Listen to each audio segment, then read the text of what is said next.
Hello, hello, mayong udto sa tanan. Maniudto ta guys. Kain tayo ng ating tanghalian. Meron tayong yellow corn na kanin. Oh, parang binlod siya sa Bisaya. And meron tayong bihon dito sa gilid at saka minced pork. And of course, meron akong nilagang okra. Ayan, nilagang okra. At saka meron akong ulo ng isda na paksiw. Ayan, meron tayong ulo ng isda na paksiw. Ayan, kakain tayo at saka meron pa akong kape dito guys. May kape pa ako. Hindi na siya mainit kasi ano yan, kaninang umaga. Hindi ko naubos. Ayan, magkakamay po ako guys kasi may ulam akong paksiw. Ayan, yung kanin ko. Tingnan nyo. Yung aking kanin ay yellow na kanin. Yellow siya. Tinatawag itong mais na binlod sa Bisaya. Binlod. O yung pinaka pino na mais na giniling. Bihira lang ito dito. Nakita ko kasi kaya bumili na ako ng konti. Meron akong bihon.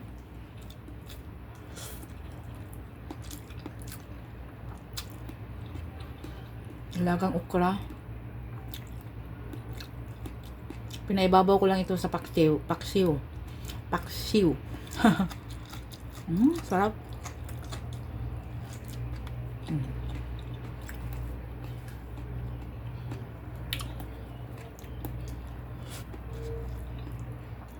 Saka yung aking paksiw ay isdang pampano.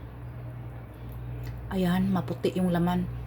Malaman siya na maputi. Puti yung laman niya na ano siya. Hindi malambot yung kanyang laman, matigas. Ingat lang po tayo, maraming buto. Ang tanghalian nyo,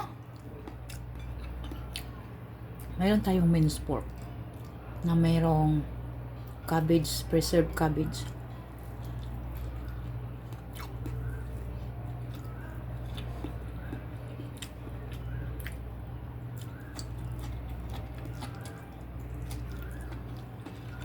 Mga unta.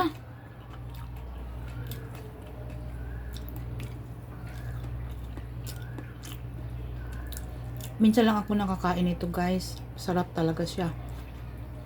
Masarap din siya sa prito. Sa tinula. Sinugba, inihaw. Ayan. Ang sarap niya.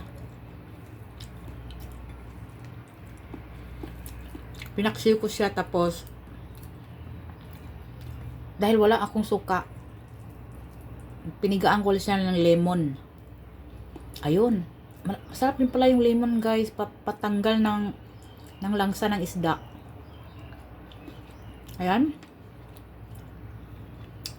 Ingat lang sa buto.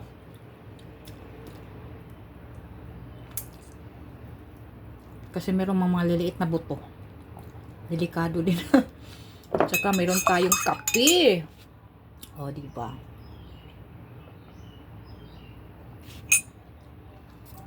Salamat guys. Thank you for watching.